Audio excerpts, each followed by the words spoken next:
Now coming to the trading idea, the first that we have on the list is Marico. So Marico is among the one of the most consistent name in the FMCG basket in the recent months. Means it not only upheld its major averages during the market correction, but also managed to recover very swiftly towards its record high. So that clearly shows the outperformance and the strength in the counter. So 755 is what we are eyeing in Marico after this recent consolidation. So with stop at 685, one can accumulate in the mentioned range. Next stock on short side is IGL. So IGL has remained under pressure and it recently broke down of its consolidation range. And after a minor pullback, the stock has now formed a shorting pivot, resuming its downtrend.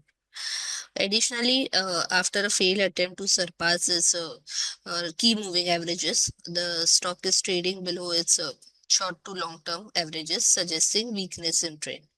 So, intraday shorts can be created between 178 179, keeping a stop loss of 184 and a target of 169. And the last stock for the day is Grasim. So cement space, a decent traction is seen in this, and among this, Grasim is one showing strength.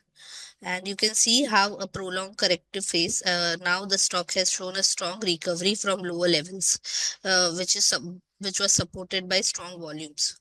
So with that, it has also given a breakout from this broadening formation, indicating the potential upwards. So looking at the price action along with supporting volumes, the positive bias remains on Grasim. One can consider to accumulate in the given range with a stop loss of 2640 and a target of 2910. Thank you. Investment in securities market are subject to market risks. Read all the related documents carefully before investing.